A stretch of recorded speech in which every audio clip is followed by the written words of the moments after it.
Satellite communication is a buzzword now, and you spoke about it recently about the spectrum.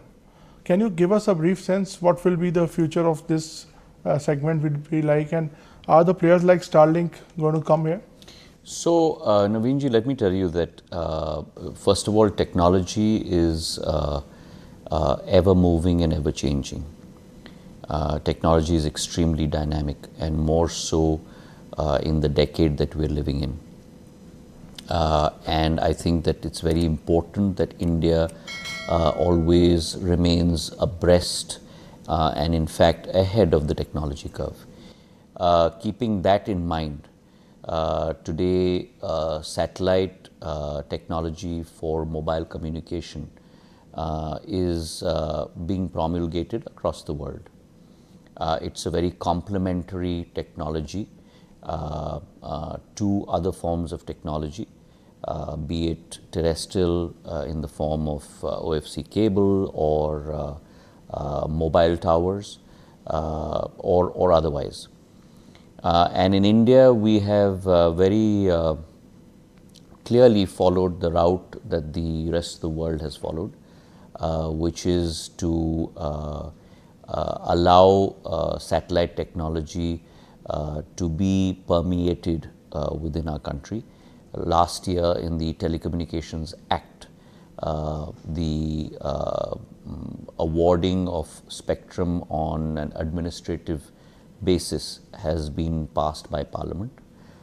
It is also from an engineering point of view and a scientific point of view not possible to auction the level of spectrum that is used in satellite which is not dedicated to a single corporation or single entity, but is shared among various entities, because when you have 6,000 satellites, for example, on a LEO or a MEO orbit, that spectrum is shared by a number of players.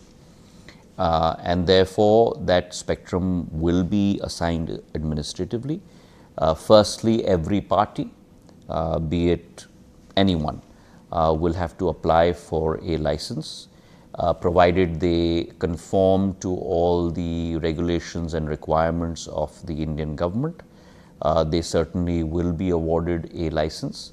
Post obtaining a license, they also have to get space approval from our organization, which is in space, because that allows for the orbital capacity of that entity's satellites to orbit the Earth. And finally, following the first two prerequisites, spectrum will be assigned administratively at a price which is not determined by this ministry, but will be determined by the TRAI. And TRAI is in the process of determining what that price will be, and at that TRAI determined price, finally then the spectrum will be awarded to all the licensees who want to enter the space. Today as we speak, two parties have already obtained that license, Reliance and Airtel, through OneWeb.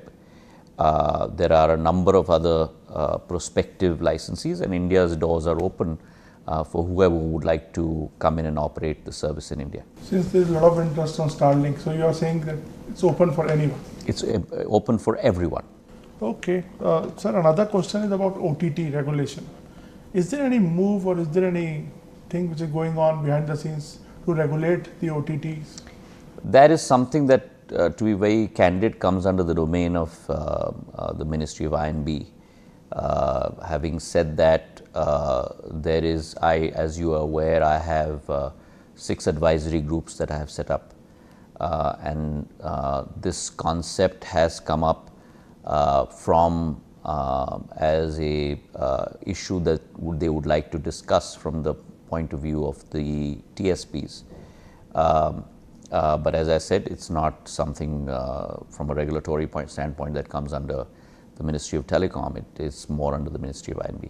Sir, another issue which is related to your ministry, what about the revival of MTNL and BSNL? We are hearing a lot about it from long time, but do you see actually it is happening? So after the government has really stepped in and brought in relief packages for BSNL. You have seen the results already flow through when these packages were promulgated in 2021. Since then, BSNL has turned positive on an operating basis. Their operating profits were roughly about 1100 crores in 2021. That has doubled as of last year, which is 23-24 to almost 2100 crores. Top line has grown by roughly about 12% over the last 4 years to about 21,000 crores. Expenditure has been curtailed to lower by 2% compared to 4 years ago, and therefore you have an operating profit. But it is very clear that telcos survive on their capability to provide the best service in terms of quality of service with the latest technology. And BSNL today is rolling out its 4G network. I've just taken a review earlier today. We have, as of date, rolled out close to about 65,000 sites, of which about 52,000 are on air. We have a target of rolling out 100,000 by mid of next year. As we roll out 100,000 sites, we will also be converting some of them to 5G as we go along. And it is also our imperative to improve our quality of service, and BSNL has come out with almost about 10 new products in the last 4 to 5 months, from evolving a spam-free network to digitizing their offerings, to providing multiple VAS, value-added services, to clients, to providing internet IP-based TV, the pilot of which is being run in Madhya Pradesh, to providing 5G as a service to sectors like mining. And therefore, BSNL is coming up the service curve very rapidly, and I do hope and I do think that it does have a bright future ahead. So I was just reading a quote of yours. You said that you are going to support telecom sector, like it will be ongoing support to telecom sector. It also implies that private sector. So, sir, your government has a position that there's no business of government being in business. So, can you explain this, sir? We don't have any business being in business, but it's very important that we support our own companies, government-owned companies, and specifically in very critical sectors like telecom. It's extremely important in a large country like India with 117 crore subscribers that you must have at least 3 to 4 telecom players. And that's the reason we have supported BSNL. At the same time, please do remember that telecom today has become the main carriageway of development and progress worldwide. And to that end, we must ensure that this carriageway remains strong, and certainly certain structural issues had to be taken care of in the telecom sector, which our government has made sure that it puts those guardrails in place so that you have a very strong carriageway on which the content can then ply. Sir, telecom sector, आपने जैसा खुद बोला कि it will be the main fountainhead of progress. तो telecom sector में manufacturing पर आप कुछ क्या कर रहे हैं सर बढ़ाने के लिए? Manufacturing is extremely key to the telecom sector because I think as Prime Minister Narendra Modi ji has always envisioned, we must be an Atmanirbhar country. और उसी दृष्टिकोण के आधार पर दूरसंचार क्षेत्र के लिए भी बहुत सारे महत्वपूर्ण कदम उठाए गए हैं। दूरसंचार क्षेत्र के लिए प्रोडक्टिविटी लिंक्ड इंसेंटिव स्कीम की शुरुआत प्रधानमंत्री जी के द्वारा किया गया है। आज हमारे 42 कंपनीज इसका लाभ ले रहे हैं और करीब करीब 4,000 करोड़ का निवेश इस PLI स्कीम के द्वारा दूरसंचार क्षेत्र में किया जा चुका है, जिससे 65,000 करोड़ रुपए का अतिरिक्त रेवेन्यू बन चुका है। करीब 13,800 करोड़ का उसमें से आज निर्यात भी हो चुका है, एक्सपोर्ट्स भी हो चुका है और करीब 25,000 नए रोज़गार के अवसर भी उत्पन्न हो पाए। तो एक बहुत महत्वपूर्ण अंग दूरसंचार क्षेत्र का ये रहा है। दूसरी बात, प्रधानमंत्री जी ने स्वयं कहा कि हमको आत्मनिर्भर होना है और जब BSNL की 4G सिस्टम के क्रियान्वयन का प्रश्न उठा, हमारे सामने दो रास्ते थे। एक, हम विदेशी कंपनियों का इक्विपमेंट लेकर इस दूरसंचार नेटवर्क को हम स्थापित करें। दूसरा, हम अपने आप देश के अंदर देसी कंपनीज के आधार पर अपना 4G टेलीकॉम स्टैक और हार्डवेयर पूर्ण रूप से अपने आप हम लोग बनाएं और हमने वो मुश्किल रास्ता चुना। और आज मैं गर्व से कह सकता हूं कि भारत सरकार की कंपनी C.DOT ने वो कोर 4G सिस्टम का बनाने में सफल हो चुके हैं और तेजस नेटवर्क्स जो टाटा की कंपनी है, उसने रेडियो एक्सेस नेटवर्क्स, रैन्स, टावर्स और BTS का नवाचार किया है और सिस्टम इंटीग्रेटर भी भारतीय कंपनी है TCS के रूप में। तो एक all encompassing domestic solution 4G stack का आज भारत के कंपनियों के द्वारा स्थापित किया गया है और आज भारत केवल 5वां देश है पूरे विश्व में जिसकी अपनी स्वतः की देश की बनाई हुई टेक्नोलॉजी है 4G के लिए। इसके पहले केवल फिनलैंड, स्वीडन, चीन और कोरिया, ये 4 देश होते थे और अब भारत उस लीग में आ चुका है और हमारी यही कोशिश है कि 4G का सक्सेसफुली हम लोग रोल आउट करें। फिर हमारी कोशिश ये भी रहेगी कि इस 4G के सिस्टम को हम दूसरे देशों में भी एक्सपोर्ट हम लोग करें और देश के अंदर 5G पर भी काम शुरू हो चुका है। तो जैसे मैंने पहले प्रश्न के उत्तर में कहा कि जब तक 1 लाख टावर अगले अप्रैल मई तक पूरे देश में बिछ जाएंगे BSNL के, उनके बिछ जाने के बाद 5G का नेटवर्क भी हम लोग उसी टावर्स पर अतिरिक्त BTS और थोड़ा सॉफ्टवेयर अपग्रेडेशन करके 5G का सिस्टम में भी अप्रैल मई के बाद हम लोग धीरे धीरे शुरुआत हम लोग उसका करेंगे। इसी के साथ तीसरा कदम है हम लोगों का टेलीकॉम मैन्युफैक्चरिंग जोन की भी हम सोच रहे हैं कि जैसे SEZs बनती हैं वैसे एक टेलीकॉम के लिए भी एक मैन्युफैक्चरिंग जोन बने। जिस देश में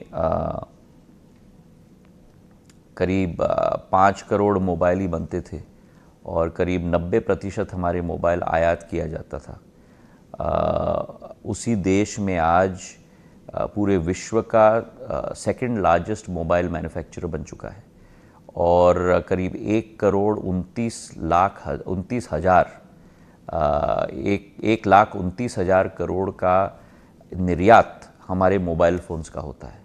तो जिस देश में केवल 5 करोड़ मोबाइल बनते थे, आज 33 करोड़ मोबाइल बनते हैं।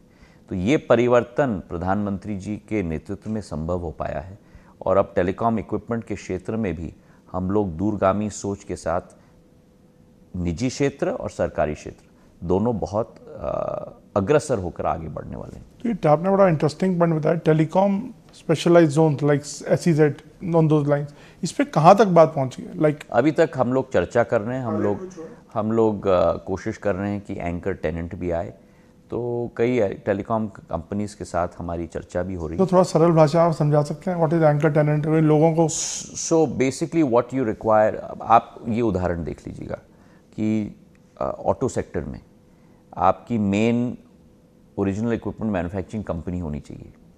उदाहरण के तौर पे टोयोटा हो या मारुति हो या कोई और हो, और फिर उसी के इर्द गिर्द सारे एंसिलरीज आ जाती हैं। तो वो अपना एक इकोसिस्टम बन जाता है जहाँ एंकर टेनेंट होता है वो OEM और उसके इर्द गिर्द सारे उसके एंसिलरीज आ जाते हैं। वैसे ही टेलीकॉम के सेक्टर में भी एक महत्वपूर्ण अंग की ज़रूरत होती है जिसके आधार पर उस इक्विपमेंट बनाने के लिए सारे जो पुर्जों की ज़रूरत होती है वो कंपनीज भी वहीं स्थापित हो पाए। बिल्कुल सर, एक जो इशू है जो लोगों से जुड़ा हुआ, it's like pesky calls and the cyber crimes, they are on a very rise. Lot of people are caught also recently by the Home Ministry and action is taken. But sir, this issue is not clear, close to resolving. It cannot be closed because I'll tell you why, Naveen ji. With every new technology comes huge dividends, which every human being takes advantage of. But along with every technology also comes the possibility of people to use it in nefarious ways and in incorrect or wrong ways. वो गुंजाइश सदैव होती है और वो technology के साथ जो सदैव होती है वो आज भी है। हमने कोशिश की है कि इसे हम लोग जितना भी हो हम लोग इसे रोक पाएँ, लोगों को सावधान कर पाएँ। प्रधानमंत्री जी ने स्वयं अपने मन की बात पे इसका उल्लेख किया है। सोचो, देखो और कदम उठाओ। और उसी तारतम्य में गृह मंत्रालय ने भी अपना साइबर फ्रॉड नेटवर्क की स्थापना की है। 1930 पे आप फ़ोन कर सकते हैं या पोर्टल पे जा सकते हैं और उसके तहत करीब करीब 4000 करोड़ रुपए का फ्रॉड होने से बच चुका है। करीब 10 लाख लोगों की पूंजी हम लोग बचा पाए। टेलीकॉम सेक्टर और टेलीकॉम मंत्रालय भी, जहां एक तरफ हमने अपना ऐप भी स्थापित किया है जिसके आधार पर रिपोर्टिंग की जाती है। संचार साथी पोर्टल पर चक्षु ऐप भी हम लोग ने स्थापित किया है जिसके आधार पर करीब 3.25 लाख मोबाइल्स को हम लोग ने डिस्कनेक्ट किए हैं और उसी के साथ करीब 10,000 हेडर्स को हमने ब्लैकलिस्ट भी किया है। जो आपको मैसेज आते हैं, चाहे वो खाने का डिलीवरी हो या पार्सल का डिलीवरी हो, अगर वो दिखाया हुआ हेडर के आधार पर नियमित रूप से नहीं है तो हम उसको ब्लैकलिस्ट करते हैं। और कायोर कॉलिंग आइडेंटिफिकेशन सॉफ्टवेयर भी हमने स्थापित किया है क्योंकि कई ऐसे लोग होते हैं जो भारतीय नेटवर्क के अंदर प्रवेश करते हैं इंटरनेशनल कॉल को दिखाते हुए, तो +91 करके आपके फ़ोन पे आता है। तो उस सॉफ्टवेयर के आधार पर हम लोगों ने करीब एक दिन में 1,35,00,000 कॉल्स को ब्लॉक किया है सफलतापूर्वक। और पिछले 2 महीने में जो ये सॉफ्टवेयर चला है तो करीब करीब 25-30 करोड़ कॉल्स हम लोग ब्लॉक कर पाए। और इसी तरह हम लोग ने कई कदम उठाए हैं इस नुकसानदायक क्षमताओं को और गलत तरीके से इस्तेमाल करने वालों को रोकने के लिए।